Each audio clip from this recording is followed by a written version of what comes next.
Joseph Addison, he was a neoclassical prose writer, a satirist, he can be called a humorist, a social reformer, a moralist, a, a philosopher, a keen observer of society. Under the mask of humor, irony, and satire, Joseph Addison liked to expose human ridiculousness, human follies, human weaknesses, or human shortcomings. Joseph Addison, he was born in 1672 and he died in 1719. He was a neoclassicist. He was born in 1672. His father was a scholarly English clergyman and the name of his father was Lancelot Addison. Addison was educated at Amesbury Lichfield Charterhouse School in London, Queen's College and Magdalen, Oxford. In 1693, Addison began his literary career with a poetic address to Dryden, and immediately he won the favour of Dryden. Next year appeared his account of the greatest English poets. Through Charles Montaigne, Earl of Halifax, he obtained in 1699 a pension of $300. And he spent 4 years in France, Italy, Austria, Germany and Holland. But the death of King William and loss of power by the Whigs stopped Addison's pension and forced him to return home. It all happened only because of the loss of power. So, for some time, Joseph Addison, he lived in poverty, in obscurity. Then his poem, The Campaign. Okay, this was the poem, The Campaign, celebrating the English victory in the Battle of Benin. It took the country by storm and secured for him a commissionership of excise, and this was the poem, The Campaign. Now, the rest of Addison's life was divided between political duties and literature. While secretary to the Earl of Sunderland, he produced his opera Rosamund in 1706, and in 1707 Joseph Addison, he attended Lord Halifax to Hanover. In 1708 he was secretary to Lord Wotton, Lord Lieutenant of Ireland, and here he formed a warm friendship with Jonathan Swift. He was also a prose writer and he was also a novelist, elected to Parliament for Malmesbury. He kept the seat for life.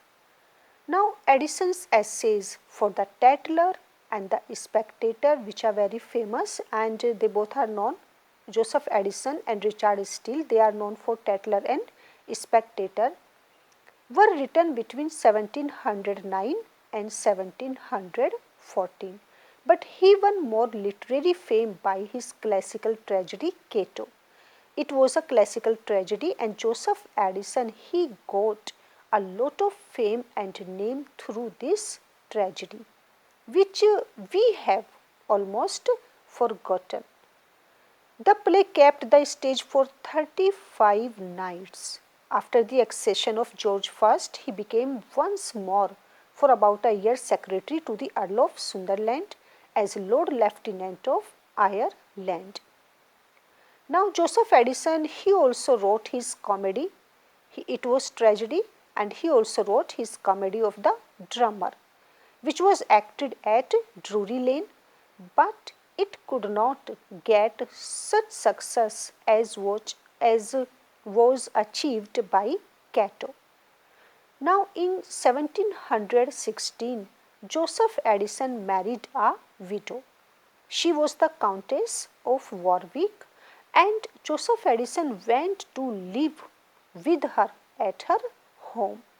And this home was the famous Holland House.